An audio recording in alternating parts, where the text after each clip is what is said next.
राणा सांगा, महाराणा संग्राम सिंह 12 अप्रैल 1482 से 30 जनवरी 1528 तक तथा राज 1509 से 1528 तक उदयपुर के सिसोदिया राजपूत राजवंश के राजा थे तथा राणा रायमल के सबसे छोटे पुत्र थे।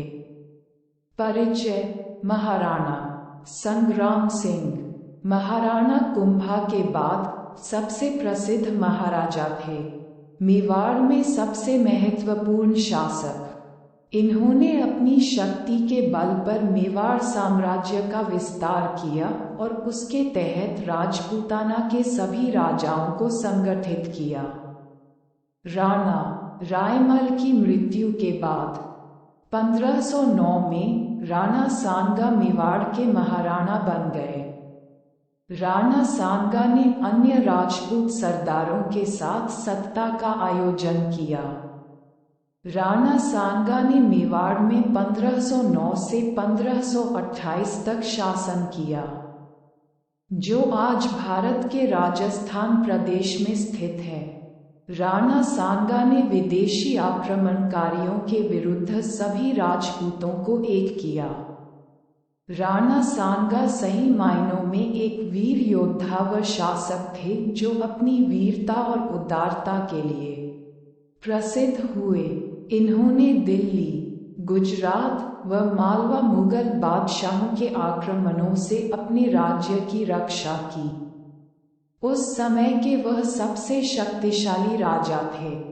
फरवरी 1527 में खानवा के युद्ध से पूर्व बयाना के युद्ध में राणा सांगा ने मुगल सम्राट बाबर की सेना को परास्त कर बयाना का किला जीता।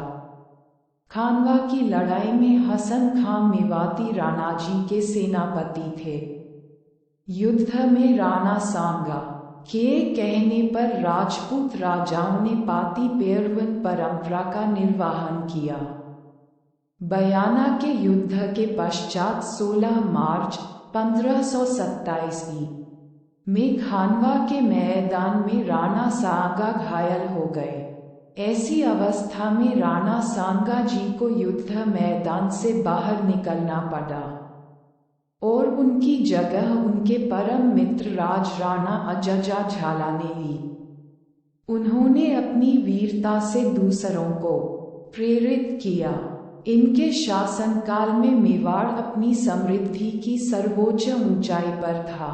एक धर्मपरायण राजा की तरह इन्होंने अपने राज्य की रक्षा तथा उन्नति की। राणा सांगा इतने वीर थे कि एक भुजा, एक आंख, एक टांग खोने व अनगिनत जख्मों के बावजूद उन्होंने अपना महान पराक्रम नहीं खोया।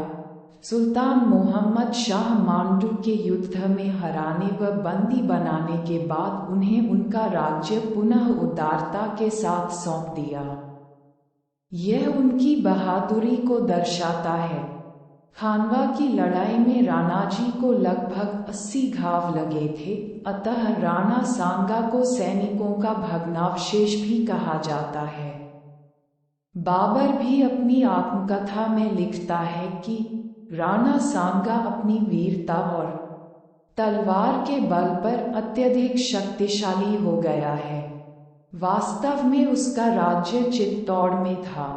मांडू के सुल्तानों के राज्य के पतन के कारण उसने बहुत से स्थानों पर अधिकार जमा लिया। उसका मुल्क 10 करोड़ की आमदनी का था। उसकी सेना में 1 लाख सवार थे।